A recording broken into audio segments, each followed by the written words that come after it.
नमस्कार बच्चों, मैं Nimish Kumar, assistant professor in chemistry at government PG college Kota. Government PG college Kota के यूट्यूब चैनल पर आपका स्वागत करता हूं। हम आज बीएससी पार्ट सेकेंड ईयर की 4th और 5th यूनिट जो बेटा इलेक्ट्रोकेमिस्ट्री है, जिसका नाम इलेक्ट्रोकेमिस्ट्री है, उसको पढ़ने जा रहे हैं। ये हमारी दूसरी क्लास है। पहली क्लास में हमने इलेक्ट्रोकेमिस्ट्री के कुछ बेसिक्स के बारे में जानना था। इलेक्ट्रोकेमिस्ट्री का मतलब क्या होता है बेटा, यानी कि हम ऐसी रसायन विज्ञान की वह शाखा जिसमें हम इलेक्ट्रिक एनर्जी को केमिकल एनर्जी में कैसे चेंज करते हैं और केमिकल एनर्जी को इलेक्ट्रिकल एनर्जी में कैसे चेंज करते हैं, उसके बारे में अध्ययन करते हैं। ठीक है बेटा। फर्स्ट क्लास जो हमारी हुई थी उसमें मैंने ऑक्सीडेशन और रिडक्शन के बारे में बताया था। ऑक्सीडेशन का मतलब क्या होता है बेटा, इलेक्ट्रॉन को त्यागना। ये सबसे इम्पोर्टेंट परिभाषा है। ऑक्सीडेशन यानी कि इलेक्ट्रॉन का त्यागना।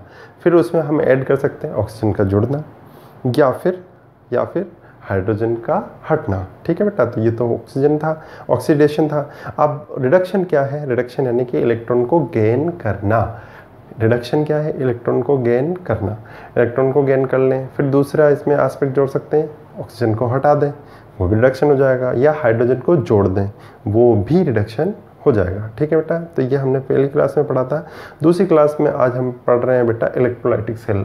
हम इलेक्ट्रोकेमिस्ट्री में दो तरह के सेल पढ़ते हैं बेटा, इलेक्ट्रोलाइटिक सेल और गैल्वेनिक सेल। ठीक है बेटा। सबसे पहला है हमारा इलेक्ट्रोलाइटिक सेल। इलेक्ट्रोलाइटिक सेल के लिए बेटा ये देखिए आप, मैंने यहाँ पर एक डायग्राम बनाया है जिसमें मैंने दो इलेक्ट्रोड लिए हैं प्लेटिनम के इसलिए लिए हैं बेटा क्योंकि ये इनर्ट होता है। प्लेटिनम के इसलिए लिए होते हैं क्योंकि ये इनर्ट होता है, यानी कि रिएक्शन में पार्टिसिपेट भाग नहीं लेता है। ठीक है, इसीलिए हमने क्या लिया बेटा, प्लेटिनम के इलेक्ट्रोड लिए हैं। दो इलेक्ट्रोड ले लिए। अब देखो बेटा, इसको है ना हमने किससे जोड़ दिया, एक डिवाइस से जोड़ दिया है। ठीक है, इसका पॉजिटिव एंड इधर है और नेगेटिव एंड इधर है। ठीक है। अब देखो बेटा, यहाँ पर हमने इस पात्र में हमने एक इलेक्ट्रोलाइट भर लिया है। अब ये इलेक्ट्रोलाइट जो भरा है हमने, इसमें बेटा जो इलेक्ट्रोलाइट्स हैं, यानी कि जो कैटाइंस है और एनाइंस हैं, जो इलेक्ट्रोलाइट जो भी मॉलिक्यूल्स हैं इसमें, वो इलेक्ट्रोवैलेंट बॉन्ड से जुड़े हुए हैं आपस में। ठीक है, क्योंकि आयन से आयंस में क्या इलेक्ट्रोवैलेंट बॉन्ड लगता है। ठीक है बेटा। अब देखो आप यहाँ पे कि जैसे ही यहाँ से धारा प्रवाहित होगी बेटा, यहाँ से तो माइनस की वजह से यहाँ से इलेक्ट्रॉन नीचे की तरफ प्रभावित होंगे, माइनस की वजह से यहाँ पर नीचे की, तो इधर यहाँ पर इलेक्ट्रॉन का एक्सेस हो जाएगा। इलेक्ट्रॉन का एक्सेस होने पर क्या जाएगा उधर, कैटाइन। क्यों? क्योंकि C+ यानी कि उसके पास बेटा इलेक्ट्रॉन की कमी है। ठीक है, इस तरह से यहाँ पर पॉजिटिव टर्मिनल हो जाएगा। ये पॉजिटिव टर्मिनल यानी कि इसके पास क्या जाएगा बेटा, एनाइन जाएगा। ठीक है, समझ में आ रही है यहाँ तक बात? यानी कि हमने दो प्लेटिनम के इलेक्ट्रोड लिए हैं। एक सेल, इलेक्ट्रोलाइटिक सेल बनाने के लिए हमें क्या क्या चाहिए, दो प्लेटिनम के इलेक्ट्रोड चाहिए। प्लेटिनम के इसलिए लिया क्योंकि वो इनर्ट होता है, वो रिएक्शन में पार्टिसिपेट नहीं करता है। फिर हमने इलेक्ट्रोलाइट लिया है। इलेक्ट्रोलाइट को कैटाइन और एनाइन बच जाते हैं उसमें, और हमने एक डिवाइस जोड़ दिया है जो पॉजिटिव एंड इस तरफ जोड़ दिया और नेगेटिव एंड इस तरफ जोड़ा, पॉजिटिव एंड इस तरफ जोड़ा। अब देखो बेटा, मैं आपको यहाँ पर एक परिभाषा बताता हूँ, एक कॉन्सेप्ट बताता हूँ कि नॉर्मली ये कहा जाता है कि नेगेटिव एंड हमेशा कैथोड होता है और पॉजिटिव एंड हमेशा आपके एनोड होता है, जो कि बेटा मतलब 50% या 60% केसेस में सच होता है, पर ये हमेशा सच नहीं होता। तो हमें ये पॉजिटिव और नेगेटिव टर्मिनल याद करने के लिए, कैथोड और एनोड याद करने के लिए ये याद नहीं करना कि जो नेगेटिव टर्मिनल है वो कैथोड होगा और जो पॉजिटिव टर्मिनल है वो एनोड होगा।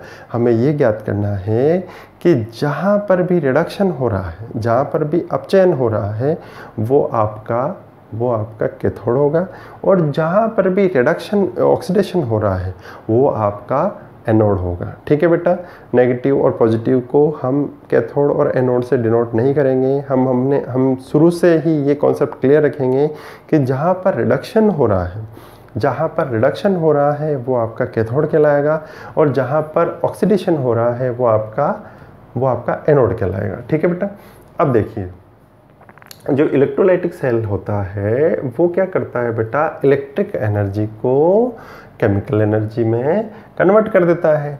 ठीक है, ये देखो पहला मैंने क्या लिख रखा है, इलेक्ट्रिक एनर्जी को केमिकल एनर्जी में कन्वर्ट कर देता है। अब बेटा ये इलेक्ट्रिक एनर्जी को केमिकल एनर्जी में अपने आप तो चेंज करेगा नहीं, तो इसके लिए हमें क्या लगाया था, यहाँ पर देखिए ये लगाया था। ठीक है, यानी कि इलेक्ट्रिसिटी हमने प्रोवाइड करवानी पड़ी थी, यहाँ पे एक से वो लगाया था। तो ठीक है बेटा, ये बैटरी लगाई थी हमने यहाँ पे। तो इलेक्ट्रिक एनर्जी को केमिकल एनर्जी में चेंज होने के लिए हमने क्या किया था, हमने यहाँ पर ये अपने आप नहीं हो रही थी, हमें यहाँ पर एक बैटरी को लगाना पड़ा था। ठीक है, अब दूसरा इसका एस्पेक्ट है इलेक्ट्रोलाइटिक सेल का कि ये नॉन स्पॉन्टेनियस रेडॉक्स रिएक्शन होती है इसमें। नॉन स्पॉन्टेनियस रेडॉक्स रिएक्शन यानी कि बेटा स्पॉन्टेनियस वो होती है जो अपने आप रिएक्शन हो, अपने आप होती है, और नॉन स्पॉन्टेनियस वो होती है जो अपने आप नहीं होती है बेटा, इसको करवाना पड़ता है। ठीक है, जैसे कि हम बेटा नदी का पानी बहता है तो वो ऊपर से नीचे की तरफ बहता है, तो वो हो गया स्पॉन्टेनियस। पर नीचे से ऊपर की तरफ पानी जाए उसके लिए हमें क्या करना पड़ेगा, पंप सेट लगाने पड़ते हैं, तो वो हो गई बेटा नॉन स्पॉन्टेनियस। ठीक है बेटा, एक एग्जाम्पल से मैंने आपको बताया। फिर दूसरा जो चेंज होता है, तीसरा जो इसमें बात है बेटा वो ये है कि डेल जी जो गिब्स फ्री एनर्जी में परिवर्तन जो होता है वो पॉजिटिव होता है। ठीक है बेटा, अब गिब्स फ्री एनर्जी क्या होती है बेटा कि कोई भी सिस्टम है, ये इसको हम थर्मोडायनेमिक्स में बहुत तसल्ली के साथ पढ़ने वाले हैं, बहुत अच्छे से पढ़ने वाले हैं, पर आपको मैं थोड़ी सा यहाँ पर क्लियर कर दूँ कि कोई भी आपका सिस्टम है उसकी जो एनर्जी है, टोटल एनर्जी को हम डेल एच से डिपेंड वो करते हैं, और जो वो खर्च करता है उसको अपने आप को बनाए रखने के लिए कितनी एनर्जी चाहिए होती है, टी डेल एस। तो जो चेंज जो आता है इसमें डेल जी बराबर del H minus T del S, ये जो होता है ये इलेक्ट्रोलाइटिक सेल के लिए पॉजिटिव होना चाहिए, ये पॉजिटिव होना चाहिए। अब ये पॉजिटिव क्यों होगा बेटा, क्योंकि हम क्या दे रहे हैं यहाँ पे हमने बैटरी लगा दी, यानी कि आउटपुट दे रहे हैं। क्या दे रहे हैं, हम एनर्जी प्रोवाइड करवा रहे हैं, इलेक्ट्रिक एनर्जी प्रोवाइड करा रहे हैं इस सिस्टम को, इलेक्ट्रिक एनर्जी। अगर यहाँ पर नहीं देंगे तो डेल जी नेगेटिव हो जाएगा, क्योंकि सिस्टम को खुद की एनर्जी खत्म करनी पड़ेगी। अब यहाँ पर वो जितनी एनर्जी खुद की खर्च कर रहा है उतनी तो हम दे ही रहे हैं या उससे ज़्यादा दे रहे हैं। ठीक है बेटा, तो जो दे रहे हैं वही वो खर्च कर रहा है, तो ये अपने आप में डेल जी क्या हो जाएगा, डेल जी पॉजिटिव बना रहेगा। इसको इस तरीके से देखते हैं बेटा, जब हम मोबाइल को चार्ज करते हैं तो हम कोई भी एप्लीकेशन उसमें यूज करते हैं तो हमारी बैटरी वैसी की वैसी ही बनी रहती है। जब हम मोबाइल को चार्जर लगा कर कोई भी एप्लीकेशन का यूज करते हैं तो हमारी बैटरी की जो है 4 घंटे 5 घंटे लाइफ उतनी की उतनी ही बनी रहती है। पर अगर हम कोई भी एप्लीकेशन विदाउट एनी चार्जर अगर हम मोबाइल को चार्ज नहीं करें और हम उसमें एप्लीकेशन मोबाइल का यूज करते रहें तो उसकी जो बैटरी है वो लॉस होती रहती है बेटा। उसकी जो एनर्जी है, मैं एक सिंपल आपको एग्जांपल से बताता हूँ, तो वो लॉस होती रहती है। ठीक है बेटा, वो कभी 80% होती है, फिर 70% हो जाती है, फिर 60% हो जाती है। तो उसकी एनर्जी क्या हो रही है, उसकी एनर्जी लॉस हो रही है। ठीक है, अगर हम उसी टाइम पे अगर हम चार्जर यूज कर लें तो चार्जर से उसको एनर्जी का फ्लो होता रहेगा, और उसकी जो 80% की एनर्जी है जब हम कोई भी एप्लीकेशन को यूज करेंगे तो वो उतनी ही बनी रहेगी। यही मैं आपको यहाँ पे समझाना चाह रहा हूँ कि जो हमने ये एक बैटरी जोड़ दी है यहाँ पे, ये इस सिस्टम की एनर्जी को लॉस नहीं होने देगी। ठीक है, तो डेल जी हमेशा पॉजिटिव। तो 3 चीज़ें हो गई बेटा यहाँ पे। एक तो जो इलेक्ट्रोलाइटिक सेल क्या होता है, इलेक्ट्रोलाइटिक सेल यानी इलेक्ट्रिक एनर्जी किस में कन्वर्ट हो जाए, आपकी इलेक्ट्रिक एनर्जी आपकी केमिकल एनर्जी में कन्वर्ट हो जाए। दूसरा है आपका नॉन स्पॉन्टेनियस रिडॉक्स रिएक्शन होती है, यानी कि ये अपने आप नहीं होती है, इसको करवाना पड़ता है। देखो यहाँ पर नेगेटिव एंड और पॉजिटिव एंड जुड़ा हुआ है, तो नेगेटिव एंड से इलेक्ट्रॉन इधर आ रहे हैं, ठीक है, और पॉजिटिव इधर जा रहे हैं, तो इधर तो कैटायन चले जाएंगे और इधर एनायन चले जाएंगे। अपने आप नहीं हो रही है ना बेटा, नहीं तो यहाँ पर नेगेटिव अपने आप ही इलेक्ट्रॉन फ्लो होने चाहिए थे, पर नहीं हो रही है। ठीक है, तो इसलिए इसको कराना। और थर्ड जो है गिब्स फ्री एनर्जी जो होती है इसकी वो पॉजिटिव होती है। ठीक है, यानी कि हम इलेक्ट्रिक एनर्जी यहाँ से दे रहे हैं बैटरी के माध्यम से, तो वो डेल जी इसका पॉजिटिव बना रहेगा। ठीक है, अब देखो यहाँ पर बेटा कैटाइन कैथोड और एनोड पर क्या रिएक्शन आपकी हो रही है। यहाँ पे देखो एट एनोड ये कैटाइन है, सॉरी ये एनाइन है। एट एनोड ये एनाइन है। एनाइन को हमने चेंज कर दिया किसमें, एक इलेक्ट्रॉन त्याग कर, और ये ए में कन्वर्ट हो गया है, आपका ए में कन्वर्ट हो गया। अब ये क्या है बेटा, मैंने आपको फर्स्ट क्लास में पढ़ाया था कि अगर कोई आयन इलेक्ट्रॉन त्याग दे, अगर कोई आयन इलेक्ट्रॉन त्याग दे, वो क्या वहाँ पर क्या होता है, वो ऑक्सीडेशन प्रोसेस कहलाती है। तो एनोड पर बेटा जो मैंने आपको अभी बताया था पहले कि A माइनस किस में कन्वर्ट हो रहा है, 1 इलेक्ट्रॉन प्लस A में, यानी कि इलेक्ट्रॉन को ये त्याग रहा है, इस इलेक्ट्रॉन को ये त्याग रहा है। तो यहाँ पर क्या होगा बेटा, ऑक्सीडेशन हो जाएगा, ऑक्सीडेशन। यानी कि एनोड पर हमेशा क्या होगा बेटा, एनोड पर हमेशा ऑक्सीडेशन होगा। अब आ जाते हैं कैथोड पर। कैथोड पर है कैटाइन सी प्लस, और ये जो इलेक्ट्रॉन यहाँ से निकला था वो इलेक्ट्रॉन हमने इसको दे दिया और ये कन्वर्ट हो गया सी में। ठीक है बेटा, यानी कि यहाँ पर ये इलेक्ट्रॉन को ग्रहण कर रहा है। इलेक्ट्रॉन को ग्रहण करना क्या कहलाता था बेटा, रिडक्शन। मैंने बताया था आपको रिडक्शन क्या कहलाता था, रिडक्शन। ठीक है, तो सिंपल सी बात है बेटा, कोई दिक्कत है ही नहीं इसमें। जो एनोड पर है हमारे पास A माइनस प्राप्त हो रहा था, एक इलेक्ट्रॉन डोनेट कर रहा है और A मिल रहा है, और इसी तरह से कैथोड पर हमें कैटाइन है और उसको एक इलेक्ट्रॉन की दरकार है, उसको एक इलेक्ट्रॉन मिल रहा है और वो सी में चेंज हो रहा है। दोनों को लिख देते हैं बेटा यहाँ पर, इसको मिटा के।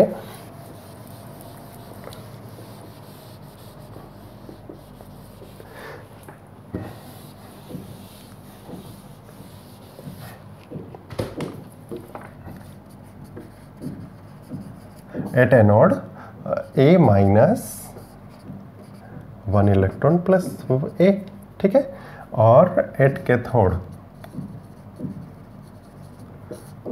C प्लस 1 इलेक्ट्रॉन ये C में। अब देखो बेटा यहाँ पर क्या होता है कि ये यहाँ पर ये हाफ ऑक्सीडेशन रिएक्शन है। हाफ ऑक्सीडेशन रिएक्शन इसको क्यों बोलते हैं बेटा, हाफ ऑक्सीडेशन रिएक्शन है। हाफ ऑक्सीडेशन रिएक्शन क्यों है बेटा ये, क्योंकि इसमें इलेक्ट्रॉन पार्टिसिपेट कर रहे हैं। जिस भी रिएक्शन में इलेक्ट्रॉन पार्टिसिपेट हो, इलेक्ट्रॉन या तो ग्रहण करे या फिर वो उसे त्याग दे, ठीक है, वो हम पढ़ चुके हैं, ऑक्सीडेशन रिडक्शन होता है। पर किसी भी रिएक्शन में अगर इलेक्ट्रॉन पार्टिसिपेट कर रहे हैं, चाहे वो त्याग रहे हों चाहे वो ग्रहण कर रहे हों, किसी भी उसमें रिएक्शन में, तो वो क्या कहलाएगी बेटा, वो देखो हाफ ऑक्सीडेशन रिएक्शन कहलाएगी। इसी तरह से ये हाफ रिडक्शन रिएक्शन कहलाती है। ठीक है बेटा, ये इंपॉर्टेंट है। हाफ ऑक्सीडेशन रिएक्शन यानी कि जहाँ पर एक इलेक्ट्रॉन त्याग रहा हो, और हाफ ऑक्सीडेशन रिएक्शन यानी कि जहाँ पर इलेक्ट्रॉन आपका ग्रहण कर रहा हो। दोनों को जोड़ देते हैं बेटा, हमारे पास क्या आएगा, C प्लस, देन ये आपका प्रोडक्ट आ जाएगा, ये आपका प्रोडक्ट आ जाएगा।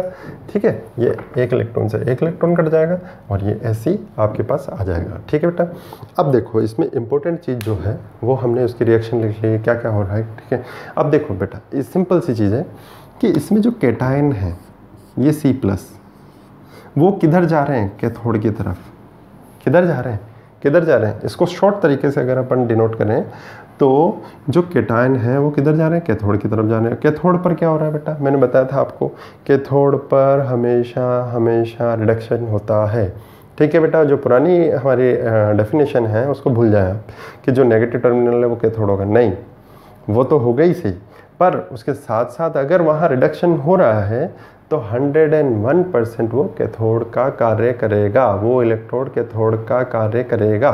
ठीक है, इसी तरह से एनायन कहाँ जा रहे हैं बेटा, एनोड की तरफ। एनोड की तरफ क्यों जा रहे हैं, क्योंकि एक्सेस अमाउंट में यहाँ पर इलेक्ट्रॉन है, एक्सेस अमाउंट में हमारे पास इलेक्ट्रॉन है और वहाँ पर क्या होगा, हमारे पास ऑक्सीडेशन होगा।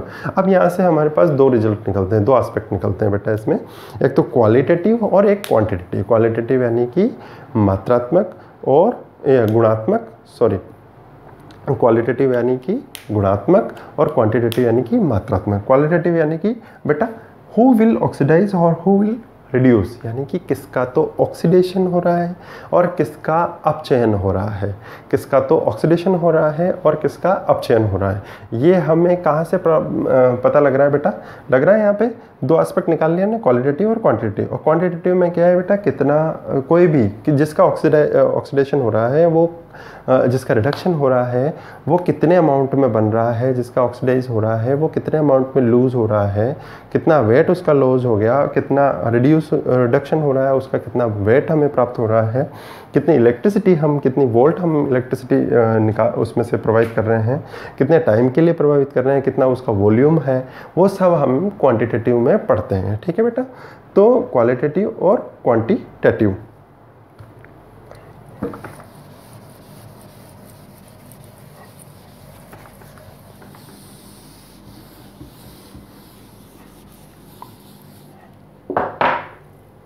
अब देखें बेटा, सबसे पहले क्वालिटेटिव। क्वालिटेटिव में हमें पता है कि किसका ऑक्सीडेशन हो रहा है, किसका रिडक्शन हो रहा है। हम जानते हैं कि किसका ऑक्सीडेशन होगा और किसका रिडक्शन होगा, ये है। तो इसके लिए तीन चीज़ें होती हैं बेटा। आपका इलेक्ट्रोलाइट क्या है,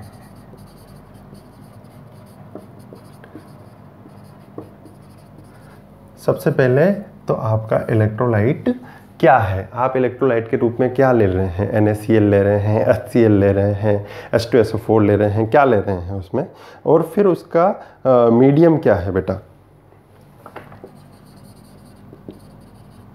ठीक है, मीडियम जो इलेक्ट्रोलाइट है बेटा वो हमेशा एक्वस में ही लेंगे, मोस्ट प्रोबेबल हम एक्वस में ही लेंगे। और मीडियम क्या है, या तो एक्वस होगा प्लस या फिर मोल्टन स्टेट में होगा, या तो और इलेक्ट्रोड कौन से ले रहे हैं। ठीक है बेटा, अब देखो इसको समझो, इलेक्ट्रोलाइट क्या है। इलेक्ट्रोलाइट जैसे हमने यहाँ पर C+ और A- को भरा तो वो कैटायन में चेंज हो गया C+ में, और एनायन A- में चेंज हो गया, तो वो एक्वस में ही होना चाहिए बेटा, तभी तो आयन से एक दूसरे की तरफ मूव करेंगे। ठीक है, अब मीडियम क्या है, या तो वो एक्वस होगा या फिर मोल्टन स्टेट। अब यहाँ पर ध्यान दो बेटा, मोल्टन इसे एक्वस यानी कि जल के साथ होगा, हम जानते हैं। ठीक है, अब मोल्टन स्टेट आपके लिए नहीं है। मोल्टन स्टेट क्या है, जैसे कि हमने NaCl लिया, NaCl लिया तो बेटा इसको इतना गर्म किया कि ये अपने आप ही ये लिक्विड में चेंज हो जाए। ठीक है, एक्वस सॉरी लिक्विड में चेंज हो जाए, यानी कि ये अपने आप ही आयंस में चेंज हो जाए। इतना इसको हम गर्म करते हैं और यही क्या कहलाती है, यही आपके मोल्टन स्टेट कहलाती है। यही क्या कहलाती है, NaCl को इतना गर्म करें कि अपने आप ही लिक्विड यानी कि Na+ और Cl- आयंस में कन्वर्ट हो जाए। ये किस में चेंज हो जाए बेटा, कन्वर्ट हो जाए Na+ और Cl- आयन में। इलेक्ट्रोड कौन सा ले रहे हैं बेटा, इलेक्ट्रोड ले रहे हैं हम, देख लो आप यहाँ पे कि प्लेटिनम का इलेक्ट्रोड लिया जो कि इनर्ट इलेक्ट्रोड होता है, रिएक्शन में पार्टिसिपेट ये नहीं करता है। ठीक है बेटा, ठीक है। तो अब देखो बेटा, इसमें सबसे इम्पोर्टेंट है कि अब इलेक्ट्रोलाइटिक सेल को कैसे यूज करें, कैसे इसको यूज करें हम। ठीक है,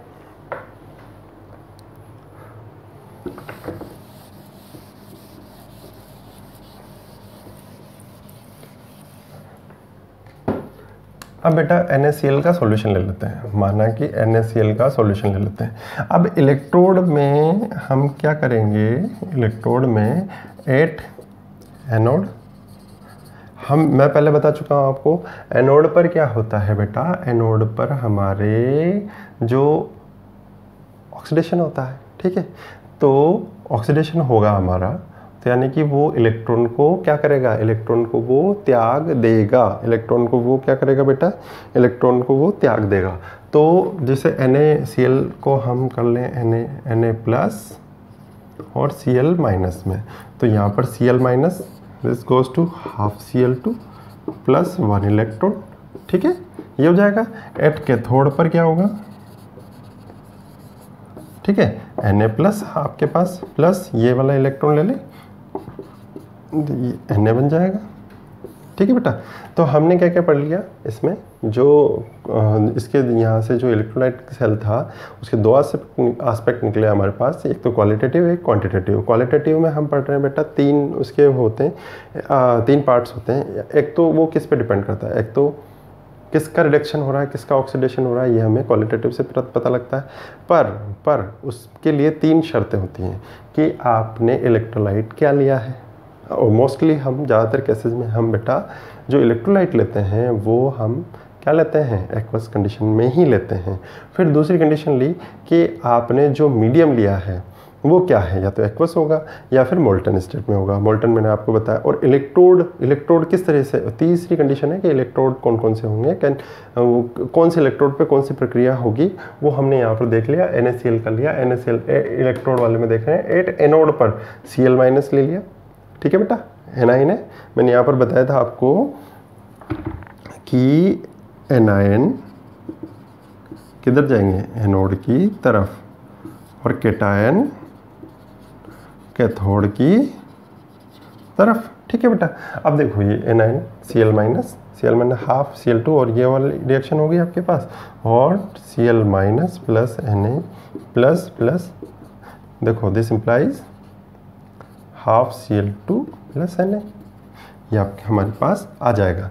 अब बेटा यहाँ पर एक चीज़ इम्पोर्टेंट ध्यान देने वाली है कि अगर हम मोल्टन स्टेट में लेते हैं, अगर हम मोल्टन स्टेट में लेते हैं तब तो इजीली कि कौन किसका रिडक्शन हो रहा है, किसका ऑक्सीडेशन हो रहा है, इसके बारे में जान पाते हैं। पर यदि हम एक्वस मीडियम में लेंगे तो बेटा उसमें वाटर भी आएगा। अब वाटर भी आएगा तो जो NaCl लिया या फिर आपने HCl लिया या फिर आपने कुछ और कैसीएल ले लिया, उसमें बेटा जो है Na2SO4 ले लिया, उसमें बेटा सबसे इम्पोर्टेंट जो रोल प्ले करेगा वो है वाटर। अब वाटर देखो Na2SO4 यानी कि Na प्लस और SO4 माइनस 2, ये दोनों तो हमारे पास केटाइन और एनाइन की फॉर्म में रहेंगे। पर बेटा H2O भी रहेगा, H2O H प्लस आयन के रूप में या फिर OH माइनस आयन के रूप में, H प्लस आयन के रूप में रहेगा या फिर ऑक्सीजन लिबरेट होगी उसमें। तो उसके लिए हम इलेक्ट्रोकेमिकल सीरीज पढ़ेंगे बेटा, और वो हमारी नेक्स्ट क्लास में हम इलेक्ट्रोकेमिकल सीरीज और उसकी इम्पोर्टेंस हम पढ़ेंगे, ठीक है बेटा। Thank you so much.